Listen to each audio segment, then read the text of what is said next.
Hello बच्चों, कैसे हैं आप सभी लोग। हम लोग आ गए हैं क्लास 10th के चैप्टर 5 पर, जिसका नाम है अर्थमेटिक प्रोग्रेशन। आज हम लोग करेंगे एक्सरसाइज 5.1 का क्वेश्चन नंबर 3। क्वेश्चन नंबर 3 में 4 पार्ट है। मैं कर सकता था कि अलग अलग पार्ट करता, लेकिन ये बहुत आसान है और बहुत सिंपल है, इसलिए मैं चारों पार्ट एक ही क्वेश्चन में करा रहा हूँ। ठीक है, एक ही बार में करा दूंगा। ठीक है, सो क्वेश्चन नंबर 3 आज हम लोग कंप्लीट कर देंगे। CBSE new NCERT book, subject mathematics. Question को अच्छे से पढ़ लेते हैं, जो कि सबसे ज्यादा इंपॉर्टेंट है।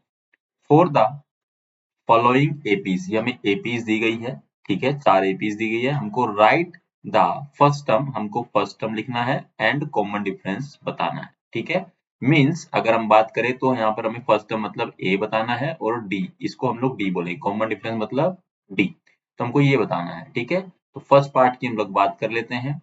यहाँ पर दिया है एपी, जो दिया 3 1 -1 -3 comma dash dash dash dash. ठीक है, सो ए, सो इसका जो सॉल्यूशन है, मतलब सॉल्यूशन मैंने ऊपर वैसे लिखा हुआ है, बट क्वेश्चन वाइज करेंगे। तो ये इसका जो सॉल्यूशन है ए, तो हमें दिया गया है क्वेश्चन के अंदर ही, जो कि 3 है। अब बात करते हैं डी निकालना है। ठीक है, डी निकालने के लिए क्या करते हैं, इसमें से A2 में से ए को माइनस करते हैं। A2 में से माइनस करते हैं ए को, तो हमारा कॉमन डिफरेंस आ जाता है। ठीक है, अब क्या करेंगे, A2 क्या है, 1 है, माइनस क्या करना है, 3 करना है। ठीक है, तो भी क्या आ जाएगा, माइनस का 2 आ जाएगा। जो -2 है वो आपका कॉमन डिफरेंस है, तो हमारे पास ए भी आ गया और डी भी आ गया। यहाँ पर ये क्वेश्चन क्या है, समाप्त होता है। ठीक है, दूसरा पार्ट कर लेते हैं। दूसरे पार्ट में क्या दिया गया है, हमें एपी क्या है, माइनस का 5 है, माइनस का 1 है, और फिर प्लस का 3 है, देन 7 है, then dash dash dash dash dash. ठीक है, ए जो है फर्स्ट टर्म जो है वो हमें दी गई है -5, ये वाली। ठीक है, अब हमको डी निकालना है। डी निकालने के लिए क्या करेंगे, A2 में से माइनस करेंगे ए को। ठीक है, देखिए जो फर्स्ट टर्म होती है, मैं यहाँ पर लिख देता हूँ। फर्स्ट टर्म को हम हमेशा ए बोलते हैं, सेकंड को हम लोग A2 बोलते हैं, और इसको हम लोग A3 बोलते हैं, और इसको हम लोग A4 बोलते हैं। ठीक है, तो कंफ्यूज नहीं होना है। ठीक है, सो डी जो हमें निकालना है, A2 माइनस ए।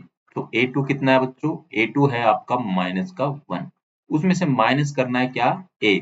जो ए क्या है, माइनस का 5 है, तो ब्रैकेट में आएगा, माइनस ही तो बाहर रहेगा, तो ये ब्रैकेट में आ जाएगा इसको यहाँ पर। ठीक है, तो ध्यान से देखो, ये क्या है, माइनस है, ये भी क्या माइनस है, माइनस माइनस क्या हो जाएगा, प्लस हो जाएगा। तो यहाँ पर आएगा -1 प्लस का 5। ठीक है, तो ये आपका जो आ जाएगा, ये आएगा आपका 4। ठीक है बच्चों, तो ये आपका कॉमन डिफरेंस यहाँ पर आ जाता है। ठीक है बच्चों, आई होप कि आपको ये समझ में आ रहा हो। कोई डाउट होगा तो पूछ लेना। यहाँ पर ये वाला पार्ट भी समाप्त होता है। अब हम बात करेंगे थर्ड पार्ट की। ठीक है, थर्ड पार्ट की जो एपी हमें दी गई है वो क्या है बच्चों, 1/3 comma 5/3 comma 9/3 comma 13/3 comma dash dash dash dash. ठीक है, जो फर्स्ट टर्म है जो कि ए है, वो हमें दी गई है 1/3, ये रही। ठीक है, डी हमको निकालना, जो कि कॉमन डिफरेंस होता है, उसके लिए क्या है, A2 में से ए को माइनस कर दीजिए। ठीक है, सो A2 क्या है बच्चों, 5/3 है। ठीक है, माइनस क्या करना है, 1/3 करना है। ठीक है, हम लोग क्या करेंगे, इन दोनों को, ये आ जाएगा 5 बाय ये, और यहाँ पर नीचे से हम लोग क्या करेंगे, ये 3 आ जाएगा। ठीक है, तो जो 5 में से 4 जाएगा, 5 में से 1 जाएगा, तो क्या बचेगा, 4 बचेगा, और नीचे 3 एज इट इज रहेगा। तो कॉमन डिफरेंस आ गया 4/3, और फर्स्ट टर्म है 1/3। क्लियर है बच्चों। हम लोग करेंगे फोर्थ पार्ट, करेंगे इसका जल्दी से। ठीक है, फोर्थ पार्ट में हमें क्या दी गई है, एपी 0.6 कोमा 1.7, उसके बाद दिया गया है 2.8, उसके बाद दिया गया है 3.9। ठीक है, comma dash dash dash dash. ठीक है, सो ए जो है फर्स्ट टर्म जो है, तो ये होगी 0.6। आसान है ना काफी। ठीक है, 0.6। ठीक है, और डी जो है वो कैसे होगा, A2 में से माइनस कर दो ए को। ठीक है, सो A2 क्या है बच्चों, 1.7 है।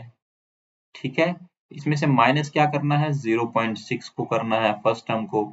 सो 1.7 में से 0.6 जाएगा, तो आंसर बचेगा 1.1 बचेगा। ठीक है, क्लियर है बच्चों। यहाँ पर ये क्वेश्चन नंबर 3 के चारों पार्ट यहाँ पर समाप्त होते हैं, यानी खत्म हो जाते हैं। आंसर हमारे पास चारों के आ गए हैं। ए और डी आपको निकालना था, फर्स्ट टर्म और कॉमन डिफरेंस निकालना था, वो हमने निकाल दिया है चारों ही पार्ट्स का। अगर आपको, मैंने एक कोशिश करी है कि आपको हर तरीके से समझाऊं ताकि आपके लिए इजियर हो जाए, आसान हो जाए। ठीक है, आपको टफ ना लगे। अगर इस वाले क्वेश्चन में बच्चों कोई भी डाउट है, कोई समस्या, कोई परेशानी, तो आप कमेंट सेक्शन में जरूर पूछें। इसके अलावा आपको 10th क्लास में किसी भी चैप्टर में, किसी भी एक्सरसाइज में कोई भी क्वेश्चन आपको ऐसा लग रहा है कि टफ है, कुछ भी है, तो मैं कोशिश करूंगा उसको आसान तरीके से आपको समझाऊं ताकि आपके डाउट क्लियर हो जाए। ठीक है, क्योंकि 10th का जो बोर्ड का जो एग्जाम है, वो पहला एग्जाम आपका मैथमेटिक्स है, 17 को है, मंगलवार को है। तो मैं नहीं चाहता कि आप कोई भी क्वेश्चन अपने मन में लेकर जाए, क्योंकि कभी कभी क्या होता है कि पूरे बुक में से आपको 4-5 क्वेश्चन नहीं आते हैं, उसी को लेकर आप घबराए रहते हैं। तो ऐसा नहीं होना चाहिए। ठीक है, आप अच्छे से जाइए, बिल्कुल आराम से एग्जाम को दीजिए, रिलैक्स होके। ठीक है, और आपको वीडियो अच्छी लगी तो कमेंट सेक्शन में बताइए, कोई डाउट है तो भी कमेंट सेक्शन में बताइए, मुझसे बात करना चाहते हैं तो कमेंट सेक्शन में बताइए, और वीडियो को लाइक करें, ज्यादा से ज्यादा अपने दोस्तों के साथ शेयर करें ताकि उनकी हेल्प हो सके, और बेल आइकन को दबाना ना भूलें, चैनल को सब्सक्राइब करें ताकि आपको वीडियो के सारे नोटिफिकेशन सबसे पहले मिले। ठीक है, चलिए मिलेंगे आपसे अगली वीडियो में जिसमें हम लोग क्वेश्चन नंबर 4 करेंगे। तब तक आप लोग अपना ख्याल रखना। Thank you very very much.